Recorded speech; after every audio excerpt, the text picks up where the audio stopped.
Mountain Midget, Little Ira. Napier seized 19 jails after deputies drowned his 11-year-old daughter. The bloodiest act of vengeance in Kentucky mountain history and the most devastating campaign of retribution the Cumberland Highlands had ever witnessed from a man whose size the world had always underestimated. This is the true story of Little Ira Napier. Our story begins in the rugged mountain section of Letcher County, Kentucky, in the shadow of Pine Mountain, known throughout the region as one of the most isolated and fiercely independent corners of the state. The mountains rise here in ancient folds of sandstone and coal, their hollows sheltering families who had carved lives from wilderness and who had defended those lives against all who threatened them. The people who settled these mountains came seeking freedom from interference, and their descendants maintained that spirit through generations of conflict with authorities who never understood that these hills had their own laws, their own justice, their own ways of handling matters that outsiders had no business involving themselves in. You see, in Letcher County during the years of our story, the bonds between a father and his children were sacred above all else, the protection of the young viewed as the highest duty any man could fulfill. A father who had brought children into this world, who had watched them grow and learn and become the hope of the next generation. That father's connection to his offspring transcended anything the modern world could measure. To harm his children was to invite a response that exceeded anything the perpetrators could imagine. The conflict between local law enforcement and the mountain communities had been simmering for years by the time our story begins. A new sheriff had been elected in Letcher County, a man who viewed the traditional independence of the hill people as an affront to his authority, and who surrounded himself with deputies who shared his contempt. These deputies often came from outside the region, men who viewed the Highland families as less than human, and who saw in their poverty an excuse for cruelty that would never have been tolerated in more visible communities. The man who would become known throughout Kentucky simply as Little Ira was born Ira Ezekiel Napier, in a cabin on Rockhouse Creek that his grandfather had built with his own hands in the years before the Civil War. He was the fourth of 7 children born to Jeremiah and Ruth Napier, a family that had been among the first settlers in the region and that had maintained their independence through generations of hardship. The physical condition that would define him was evident from birth, a form of dwarfism that would leave him standing just 4 feet 2 inches tall when he reached his full adult height. That's right. Ira Napier had been born into a body that the world considered defective, had grown up in a society that often treated those of unusual stature as objects of ridicule or pity. But the mountain communities were different from the flatland towns in this as in so many other things. The hill people judged a man by his character and his capabilities, not by his height or appearance. And Ira had demonstrated from childhood that his small stature concealed a spirit that was anything but diminished. The nickname Little Ira had been given to him in childhood, but it was spoken with affection rather than mockery by the people who knew him. He had earned respect through hard work and determination, had proven himself capable of labor that defeated men twice his size, had developed skills of hunting and tracking that made him valuable to the entire community. His arms were disproportionately strong for his body, his hands capable of gripping with force that surprised anyone who underestimated him, his mind sharp and quick in ways that more than compensated for what his body lacked in height. His marriage to a woman named Sarah Combs had produced 4 children, each one healthy and normal in stature, each one the recipient of love that Ira had feared he might never be able to give. Sarah had seen past his size to the man beneath, had recognized the quality of his character and the depth of his devotion, had built a life with him that brought joy to both of them, despite the hardships that mountain existence always imposed. The children were the center of Ira's existence, the proof that his life had meaning, the continuation of a family line that stretched back generations. The eldest was a son named Thomas, followed by daughters Ruth and Mary, and finally the youngest, a girl named Eliza, who had been born 11 years before the events of our story, and who had become the particular light of her father's life. Eliza Napier was everything her father could have hoped for in a daughter. Bright and curious, gentle with animals, and kind to everyone she met, possessed of a beauty that came as much from her spirit as from her features. She had her mother's dark hair and her father's blue eyes, a combination that strangers often remarked upon. She loved to sing the old mountain songs, to help her mother with cooking and gardening, to sit on her father's lap while he told stories of the family's history in these hills. The bond between Ira and Eliza was visible to everyone who knew them. Despite his small stature, he would carry her on his shoulders when she was younger, would walk with her through the woods teaching her the names of plants and animals, would sit with her in the evenings while she practiced her letters and numbers. The love between them was the kind that transcends ordinary affection, the connection between a father and the daughter who sees him not as the world sees him, but as he truly is. That's right. To Eliza, her father was not Little Ira, was not the Mountain Midget that cruel strangers sometimes called him, was not defined by his height or his unusual appearance. To her, he was simply Papa, the strongest and bravest man she knew, the one who would always protect her from anything the world might threaten.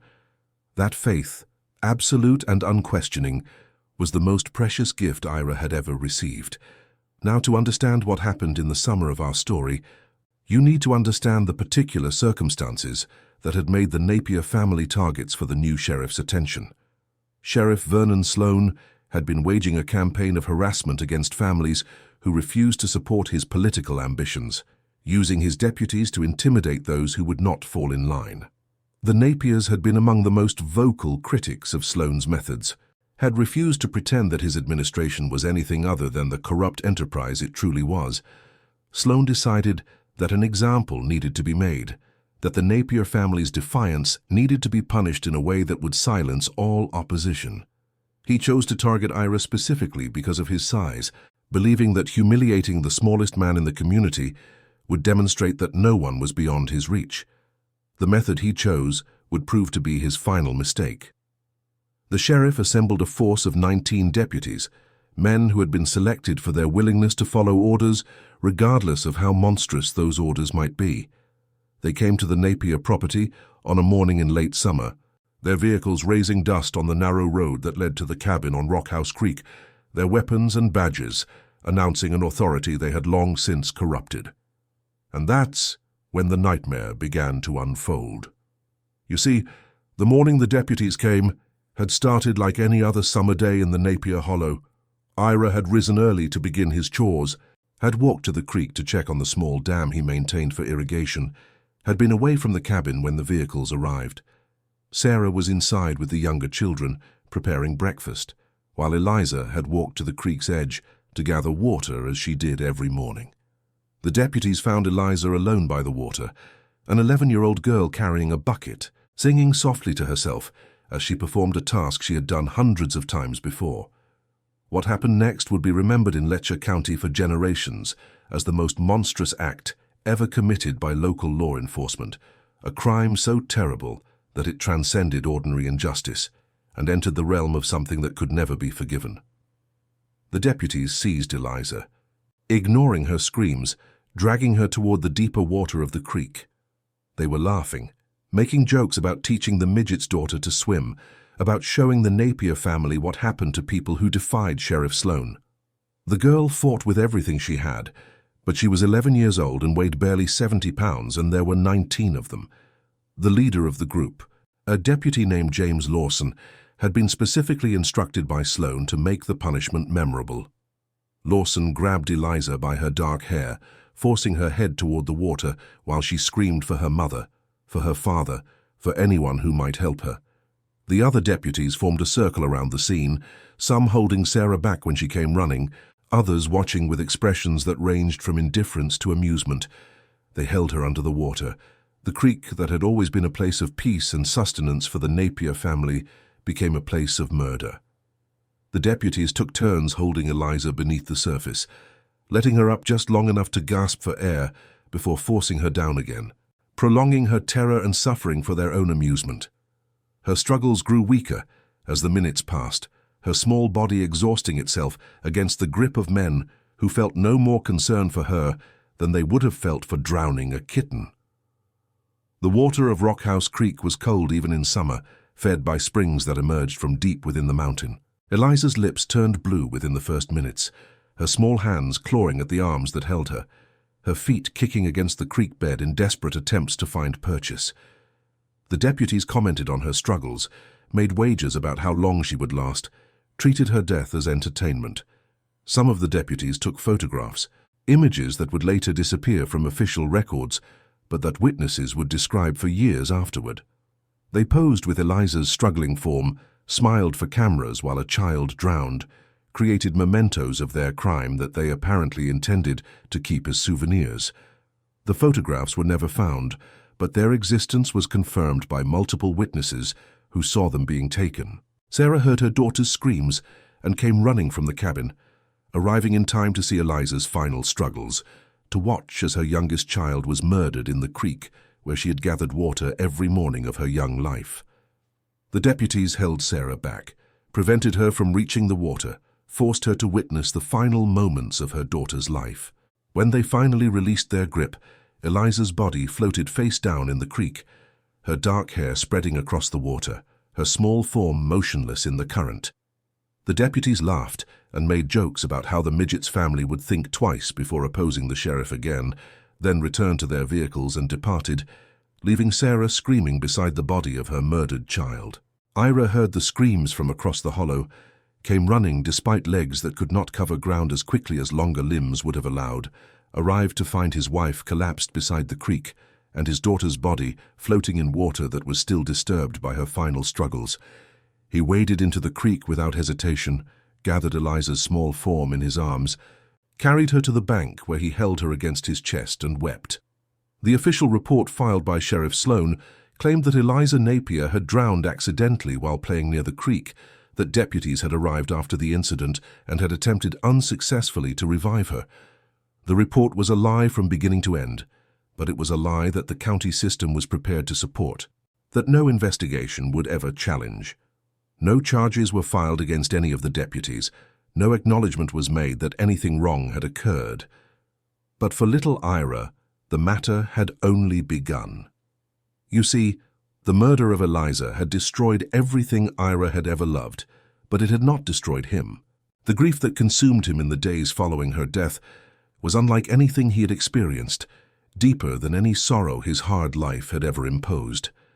He buried his daughter on the ridge above Rockhouse Creek, dug the grave himself because he could not bear to have anyone else touch her body, placed her in the earth with his own hands while Sarah and the other children wept beside him, and as he stood beside that small grave, looking down at the mound of earth that now covered his youngest child, something changed in Ira Napier.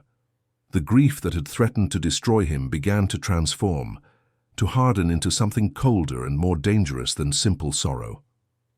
The love that had defined his relationship with Eliza did not disappear, but instead became the fuel for a determination that would not rest until the debt had been paid. He would kill them. Every deputy who had participated in his daughter's murder, every man who had held her under the water or stood watching while she drowned, every officer who had been part of the force that had come to his property and taken the most precious thing he possessed. Little Ira would hunt them one by one, would find them wherever they went, would ensure that each experienced something of what Eliza had experienced before the end came. 19 deputies had come to his property that morning. 19 deputies would die before he was finished, and that vow, made in the silence of a hilltop grave where his daughter now rested, would be fulfilled in ways that no one could have imagined. The planning process took 6 weeks, during which Ira appeared to be nothing more than a grieving father, trying to help his family survive an unimaginable loss. The appearance was not entirely false. The grief was real and the loss was devastating, present in every moment of every day. But beneath the grief was something harder, something that the murder had awakened, something that would not rest until every man responsible had paid with his life. Ira had advantages that investigators would never think to consider. His small size, which the world had always viewed as a limitation, would prove to be his greatest asset. He could move through spaces that would have been impassable for larger men, could hide in places where no one would think to look, could approach targets who never imagined that someone so small could pose any threat. The contempt that people felt for his stature would become the weapon he used against them. The method he chose reflected both the crime being avenged and the particular opportunities his size provided. Each deputy would die by drowning, the same death they had inflicted on Eliza, held under water until their struggles ceased and their lungs filled with the element that had killed his daughter. The jails where these men worked, with their plumbing and their isolation cells, would become the instruments of their destruction. His first kill came 6 weeks after Eliza's murder. The target was one of the deputies who had actually held her under the water, a man named James Lawson, whose hands had gripped Eliza's shoulders while she struggled for air. Lawson was working the night shift at the county jail, alone in the facility, except for a handful of prisoners locked in their cells. Ira entered the jail through a window that larger men could not have fit through, a gap in the building's security that no one had ever thought to address, because no one had ever imagined that someone small enough to use it would pose any threat.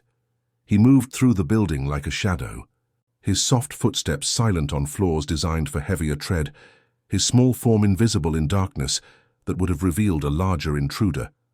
He found Lawson dozing at his desk, approached without making a sound, struck before the deputy could cry out or reach for his weapon. The blow was delivered with a strength that Lawson would never have expected from such a small man, the force concentrated in arms that years of hard labor had made disproportionately powerful. Lawson went down without a sound, unconscious before he hit the floor. When Lawson awoke, he found himself in one of his own cells, his hands and feet bound, a bucket of water beside him. Ira was standing over him, his small form barely visible in the dim light, his voice quiet as he explained why Lawson was about to die. The deputy's final moments were spent in the same terror that Eliza had experienced, his head held in the bucket of water until his struggles ceased, his life ending in the same manner he had inflicted upon an 11-year-old girl. The discovery of Lawson's body the next morning sent shockwaves through the sheriff's department. The manner of death, drowning in a jail cell, the connection to Eliza's murder, was obvious to everyone who understood the circumstances. The deputies who had participated in the killing understood immediately that they were being hunted, that someone was seeking retribution for what they had done. Fear began to spread through their ranks. The second killing came 2 weeks later, targeting another deputy who had participated in the drowning. This man, named Robert Mitchell, was found dead in similar circumstances, drowned in a jail facility in a neighboring county where he had fled seeking safety and distance. The pattern was unmistakable now. The killer was finding them wherever they went, was reaching them in places they thought were secure, was delivering death in a form that echoed the crime being avenged. The third and fourth killings came in quick succession, demonstrating that the campaign was accelerating. Both victims were deputies from the Sloan force, both drowned in jail facilities where they worked or had sought refuge, both killed by someone who could access these buildings through openings that larger intruders could not have used. The sheriff's department began to realize that they faced something unprecedented, a killer who could reach them in places they had always considered secure. That's right. Little Ira continued his campaign through the fall and winter, striking with a regularity that kept his enemies constantly off balance. The fifth deputy died in late autumn, found drowned in the jail where he had barricaded himself, the window through which his killer had entered so small that investigators initially dismissed it as a possible point of access. The opening measured barely 14 inches across, a space that no normal man could have squeezed through, but little Ira was not a normal man. The sixth was discovered shortly after, killed in a county lockup 3 counties away, the same impossible entry, the same method of death. This deputy had believed himself safe, had told friends and family that he was beyond the reach of anyone from Letcher County, had begun to relax his guard after weeks of vigilance. His mistake was assuming that the laws of physics that applied to normal men applied to his pursuer. The 7th and 8th killings came before Christmas, each victim drowned in a facility they had believed was secure, each death demonstrating that distance and locked doors provided no protection against a killer who could slip through openings that no one thought to guard. The 7th deputy was found with his head in a toilet, held under until his struggles ceased. The 8th had been drowned in a mop bucket, the indignity of his death a deliberate message about how little his life had been worth. The 9th died in January, the 10th shortly after. The pattern was relentless, the pace steady, the determination absolute. Some of the deputies tried to protect themselves by never being alone, by surrounding themselves with colleagues who would surely notice if someone approached. But Ira was patient, waited for the moments of solitude that always came eventually, struck when his targets least expected. The psychological impact on the surviving deputies was devastating. Men who had laughed while drowning a child now jumped at every sound, saw threats in every shadow, found themselves unable to sleep without checking and rechecking every window and door. Some developed drinking problems, trying to dull the terror that had become their constant companion. Others abandoned their positions entirely, fleeing to distant states where they hoped the killer could not follow, but little Ira followed. He tracked his prey with patience that seemed inhuman, waited weeks or months for the perfect opportunity, never abandoned a target once he had marked them for death. The skills he had developed during a lifetime of hunting in the Kentucky mountains were now applied to different prey, but the patience and persistence remained the same. The investigation into the killings struggled against an enemy that defied every assumption investigators brought to the case. They knew the killer was connected to the Napier family, suspected that Ira himself was responsible, but could not imagine how a man of his size could be accomplishing what was being accomplished. The entry points he used were too small for normal men. The physical feats required seemed impossible for someone of his stature. But that was precisely Ira's advantage. The world had always underestimated him because of his size, had assumed that smallness meant weakness, had never understood that determination could overcome any physical limitation. He moved through the night, like something from the old stories, a creature too small to be noticed and too dangerous to be stopped, death coming in a form that no one had thought to fear. The 11th killing came as winter deepened, targeting a deputy who had fled to another state seeking safety. Ira tracked him there, found the jail where he had taken a position, entered through a ventilation shaft that would have been impassable for anyone of normal size. The deputy died in the same manner as all the others, held under water until his struggles ceased, his final moment spent understanding exactly why he was dying.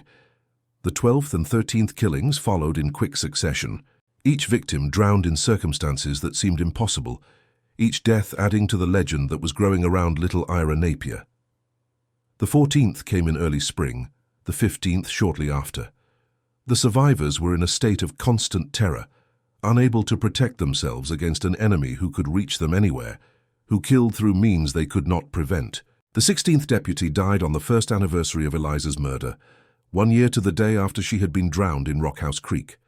The timing was deliberate, a message that Ira remembered every detail of what had been done to his daughter, and that his campaign would continue until everyone responsible had paid. The 17th and 18th killings followed in the weeks after, leaving only Sheriff Sloan himself still alive from the original force of 19. Sloan had taken extreme precautions, had surrounded himself with guards who had not participated in the Napier raid, had barricaded himself in a facility with no windows or openings that even the smallest man could have used. He believed himself safe, believed that his defenses were finally sufficient to stop the killer who had claimed 18 of his deputies. He was wrong. Ira found a way. The details of how he entered the facility where Sloan had barricaded himself would be debated for years afterward, would become part of the legend that grew around Little Ira's campaign. Some said he hid in a supply delivery, folding his small body into a space that no one thought to check. Others claimed he found a drainage pipe that larger men would have dismissed as impassable. However he did it, he reached Sloan despite every precaution. Sheriff Vernon Sloan died on a night in early summer, almost exactly 1 year after he had ordered his deputies to murder Eliza Napier. He was found drowned in the sink of his own office, his head held under water until his struggles ceased, his death matching the deaths of his 18 deputies. A note was found beside his body, written in a hand that investigators would later confirm as Ira Napier's "For Eliza." And then, as suddenly as it had begun, the killing stopped. Little Ira Napier was never arrested, never tried, never officially connected to the deaths that had eliminated Sheriff Sloan and 18 of his deputies over the course of a year. The evidence that might have convicted him was never found. The entry points he had used were too incredible to be believed. The community that had protected him maintained its silence even after the campaign ended. The killings remained, in official terms, a series of unsolved homicides attributed to the general violence of the era. But everyone knew. The mountain people knew. The state police knew. The families of the dead deputies knew. They understood what had happened and why, understood that 19 men had paid with their lives for the crime of drowning an 11-year-old girl in a creek where she had gone to gather water. Understood that Little Ira had extracted a justice that the official system would never have provided. Ira lived for another 30 years after the killings ended, remaining in Letcher County, in the cabin where Eliza had been born, and where her memory was preserved in everything her family did. He and Sarah never recovered from the loss of their daughter, but they survived it, drew strength from each other and from the other children who still needed them, built something like a life from the wreckage of what had been destroyed. The years that followed were quiet ones, marked by a grief that never entirely faded, but that Ira and Sarah learned to carry without being crushed by its weight. They visited Eliza's grave every day when weather permitted, maintained the site with care that expressed the love words could not capture. The conversations they had with their daughter's grave were private, known only to the parents who had loved her, and to whatever remained of her in that mountain soil. Ira became a figure of respect throughout the region, sought out for advice by men facing difficulties, consulted on matters of family and farming and the old ways that were slowly being forgotten. His size, which had made him a target in his youth, now marked him as a man whose physical limitations had not prevented him from accomplishing what larger men could never have achieved. People who met him in his later years often remarked on the gentleness that seemed to coexist with his obvious capability, the kindness that showed in his treatment of children and animals and anyone who approached him with respect. The farm continued to operate under his management, though his sons took over more of the heavy work as the years passed. The land produced crops that sustained the family modestly, that allowed Ira to remain independent rather than becoming dependent on charity. The independence that had always characterized his life continued to the end, a determination to stand on his own 2 feet, however short they might be, that his campaign of vengeance had only strengthened.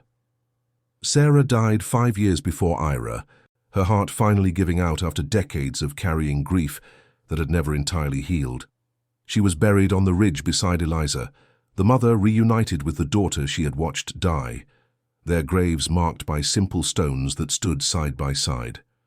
Ira visited them both every day until his own death, talking to his wife and daughter as if they could still hear him, sharing news of the family and the hollow, and all the small matters that had once filled their days together.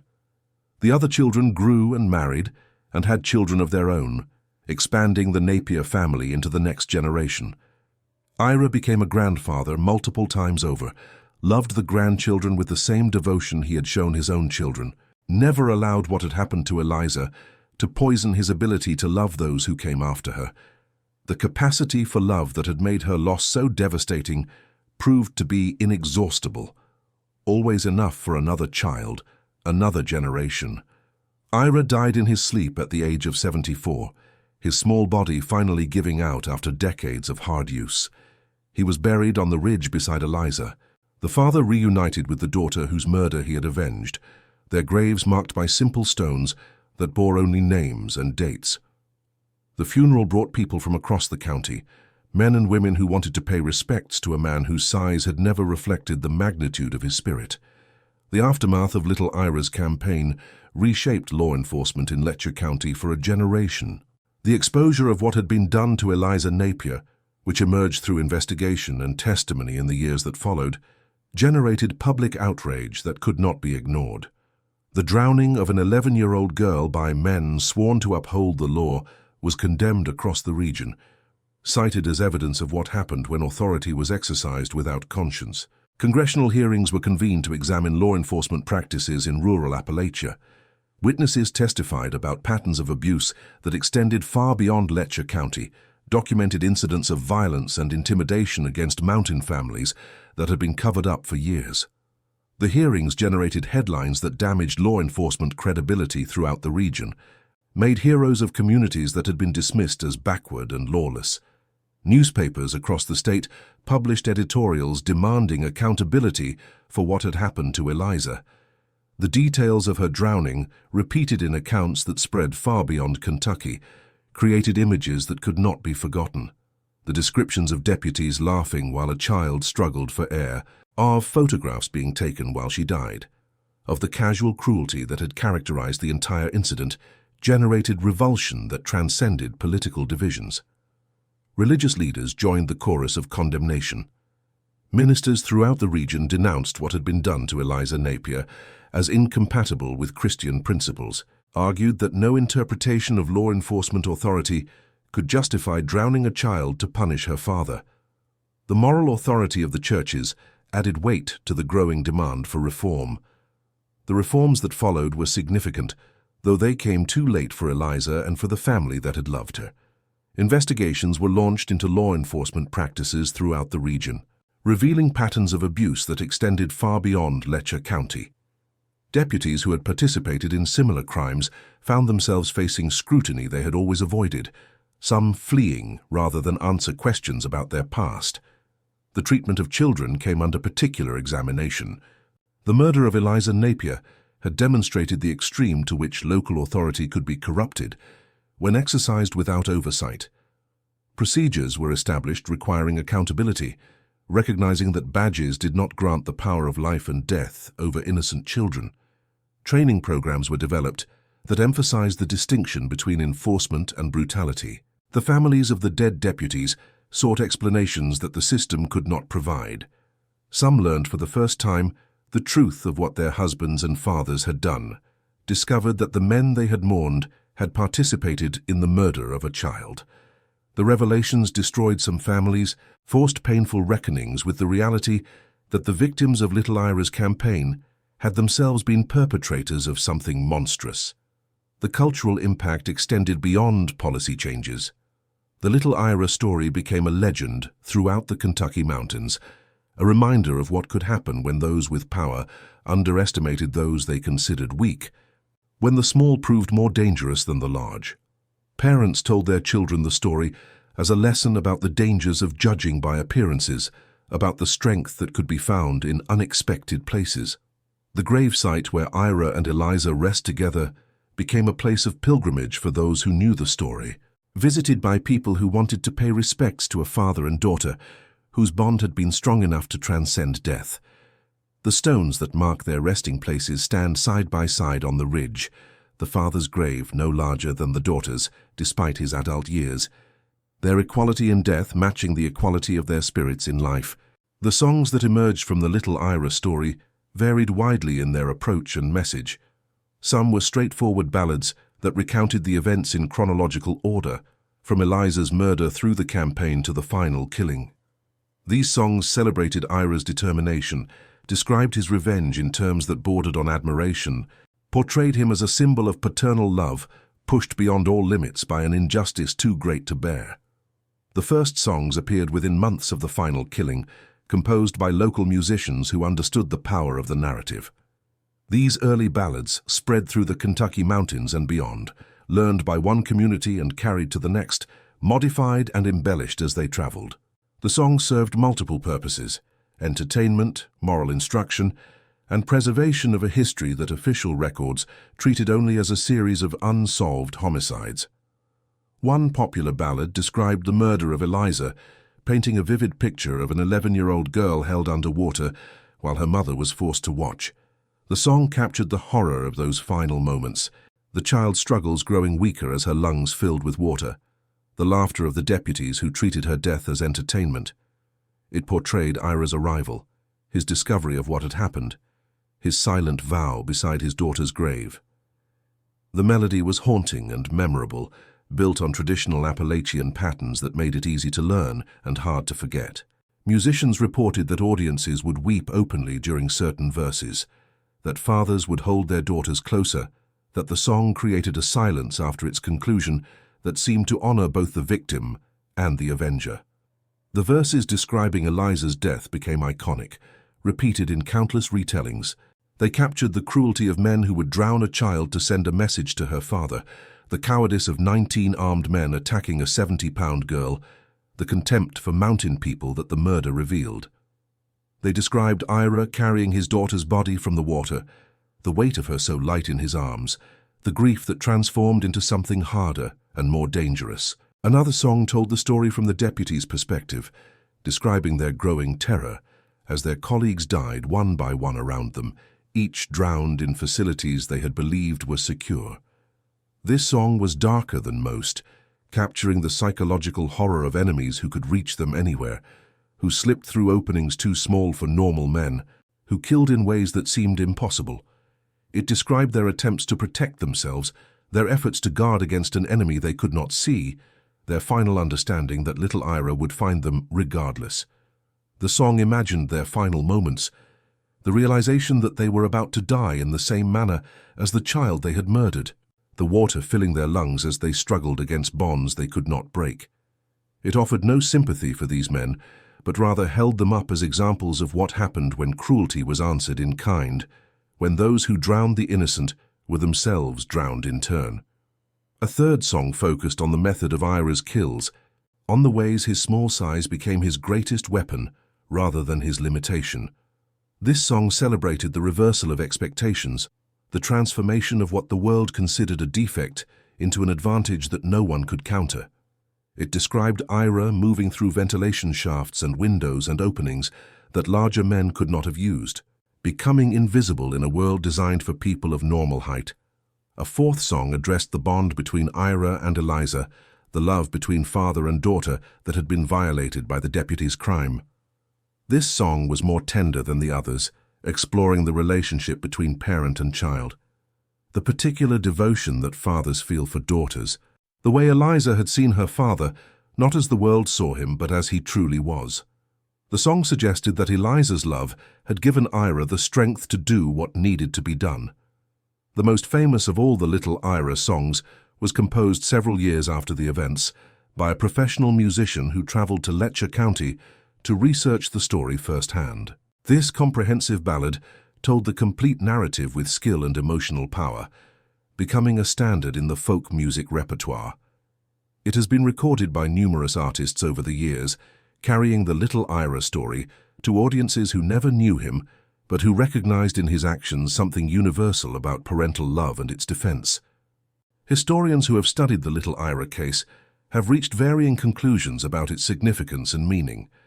Some have analyzed it as an example of resistance to law enforcement abuse, arguing that the murder of Eliza Napier was part of a broader pattern of violence against mountain communities by officials who viewed them as less than human. They note that the Napier family was targeted, not because they had done anything wrong, but because they had dared to criticize a corrupt sheriff.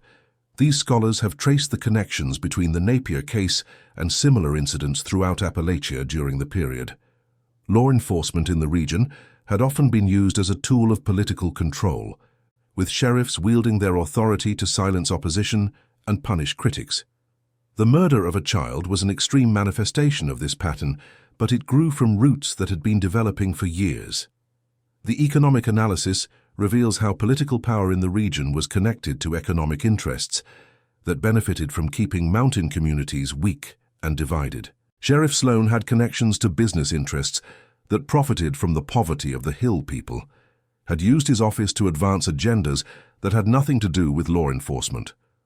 The targeting of the Napier family was part of a broader campaign to maintain a political and economic order that benefited a few at the expense of many. Others have focused on the particular cruelty of targeting a child, examining how the murder of Eliza represented an escalation beyond ordinary harassment into something that the community could not accept or forgive. The drowning of an 11-year-old girl was not merely a crime, but an abomination, an act so monstrous that it demanded response regardless of the risks involved. Child welfare historians have noted that the Napier case occurred during a period when children were often viewed as extensions of their parents rather than individuals with independent rights. The deputies who killed Eliza saw her not as a person, but as a means of attacking her father, a tool to be used in their campaign against his family. The case helped shift public perception toward viewing children as deserving protection in their own right. The disability studies perspective has examined how Ira's dwarfism became central to both the crime and its revenge. The deputies had targeted Ira precisely because of his size, believing that humiliating the smallest man in the community would demonstrate their power. They could not have been more wrong. Ira's small stature, which they had viewed as weakness, became the weapon he used to reach them in places they thought were secure, to move through spaces they never thought to guard. Scholars in this field have noted that the Little Ira story inverts traditional narratives about disability, presenting physical difference not as a limitation to be overcome but as an advantage in specific circumstances. Ira's campaign demonstrated that the same characteristics that society devalued could become assets when applied strategically, that assumptions about what small people could or could not do often said more about the assumptions than about the people. The psychological analysis has examined Ira's transformation from grieving father to methodical killer, the process by which love and loss combined to produce someone capable of hunting and drowning 19 men. Researchers have noted the symbolic significance of his chosen method, the way he ensured that each victim experienced something of what Eliza had experienced, the careful staging of each killing to echo the original crime. Trauma researchers have studied the impact of witnessing a child's murder on surviving family members. Sarah Napier's presence at Eliza's death meant that she carried memories that would haunt her for the rest of her life, images of her daughter's final moments that could never be erased. Some scholars have suggested that Ira's campaign served a psychological function for the entire family, providing a form of closure that the legal system could never have offered. Legal scholars have noted the impossibility of prosecuting a case where the killer's means of access defied belief, where entry points too small for normal men had been used by someone the world had always underestimated. The very characteristic that had made Ira a target became the shield that protected him from prosecution, his size rendering him invisible to a legal system that could not imagine him as a threat. You see, what Little Ira did cannot be justified by any conventional legal or moral framework. He killed 19 men, each one drowned in a manner that echoed his daughter's death, each execution planned and carried out with determination that allowed no mercy. The fact that his victims had participated in Eliza's murder does not eliminate the fact that he acted as judge, jury, and executioner, taking lives that were not his to take. The moral calculus of his actions has been debated by ethicists and philosophers since the story became widely known. Some argue that the murder of a child, particularly one killed in such a cruel and deliberate manner, created circumstances in which normal moral rules no longer applied. Others counter that vengeance belongs to God, that human beings have no right to take justice into their own hands, regardless of the provocation. The question of proportionality has also been raised. One child died in Rockhouse Creek, drowned by men who faced no official consequences. 19 deputies died in Ira's campaign, some of them perhaps less culpable than others. Did every deputy who participated deserve death? Did the families of those deputies, who lost fathers and husbands and sons, deserve the grief that Ira's campaign inflicted upon them? The distinction between the deputies themselves has been examined. Not all 19 men played equal roles in what happened. Some had actively participated, had held Eliza under the water, or restrained Sarah while she tried to save her daughter. Others had merely been present, following orders, perhaps troubled by what they witnessed but not intervening to stop it. Did all of them deserve to die? Did mere presence at the murder condemn everyone equally? These questions have no easy answers. The mountain communities that protected Ira throughout his campaign made their own judgment, decided that what he did was justice rather than murder, refused to cooperate with investigations that might have brought him to trial.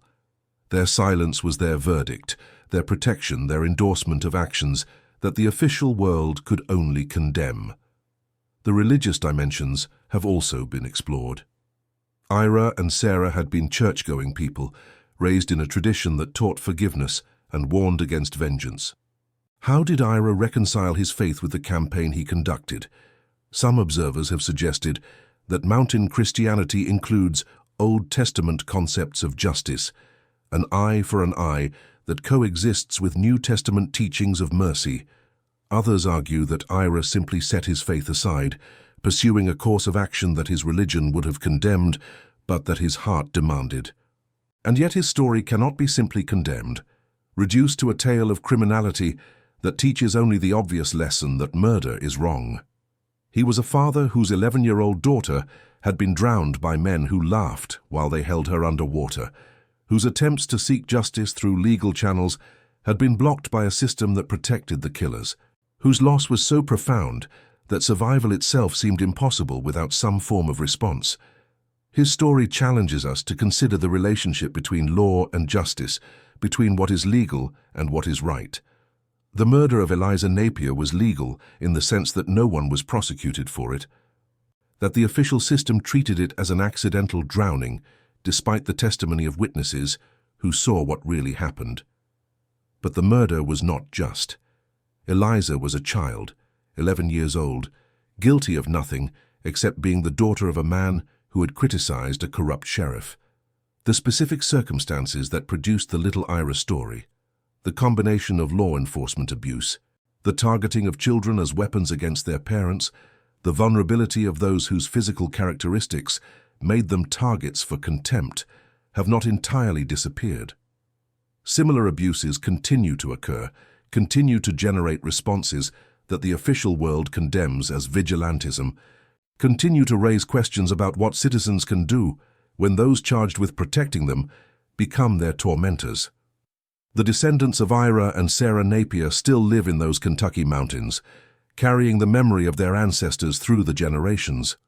Family reunions include visits to the cemetery where Ira and Eliza rest together, moments of reflection on lives that encompassed both the deepest love and the most devastating violence. The story is told to each new generation, ensuring that what happened will not be forgotten. The hills of Letcher County remain today much as they were in Ira's time, ancient and patient and indifferent to human drama. The hollow where Eliza was drowned still carries water that flows past the place where she gathered it every morning of her young life, the creek unchanged despite the tragedy it witnessed.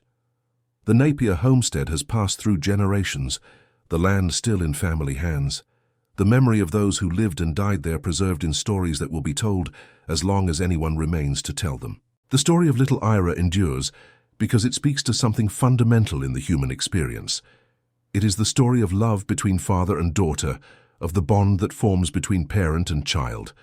It is the story of loss and grief, of the devastation that comes when that bond is severed by violence.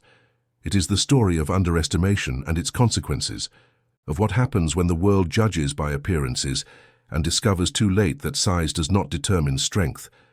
What about you, my friend? Would you make that journey to stand where Ira stood, to see the graves where he and Eliza rest together, to walk the hollow where a child was drowned and 19 men died in response? Would you breathe the mountain air, feel the wind that has blown through these ridges for millennia, sense the presence of history that lingers in certain places? The journey is not easy.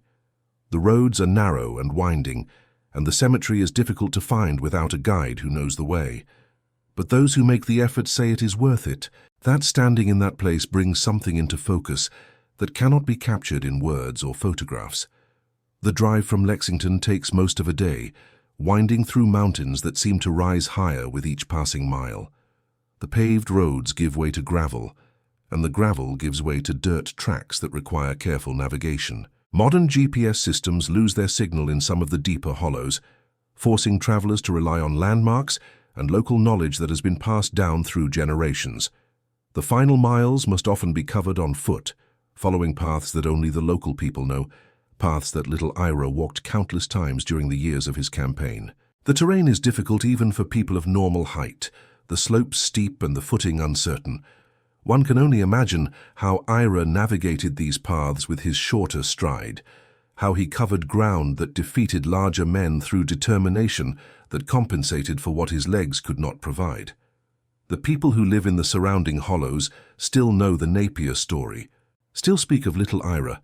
When strangers ask about the history of the region, they will point the way to the cemetery, will share their own memories or the memories their parents passed down, will help visitors understand the context that makes the story comprehensible.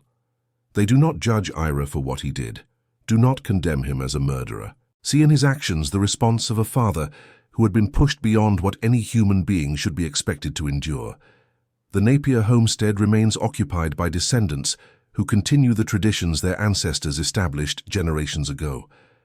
Visitors who approach respectfully are sometimes shown around the property, walk to the creek where Eliza was murdered, taken to see the small window through which investigators believe Ira entered the first jail. The family does not speak of the campaign itself, maintains the silence that has protected them for generations, but their hospitality demonstrates that the Napier tradition includes grace as well as fierce justice. Some visitors walk to the creek before visiting the cemetery, stand at the spot where Eliza gathered water on that final morning. The water is cold even in summer, fed by springs that emerge from deep within the mountain. One can understand, standing there, how terrifying it must have been for an 11-year-old girl to be forced beneath that water, to feel it filling her lungs while men laughed and her mother screamed. The creek continues on its way regardless, carrying no visible memory of what it witnessed. The cemetery sits on a ridge above Rockhouse Creek, sheltered by trees that have grown tall in the decades since Ira was buried there. The stones are weathered by time and mountain weather, but the names carved into them remain legible. 2 stones stand side by side now, father and daughter, Ira's grave no larger than Eliza's, despite the difference in their ages when they died. In death as in life, size did not matter.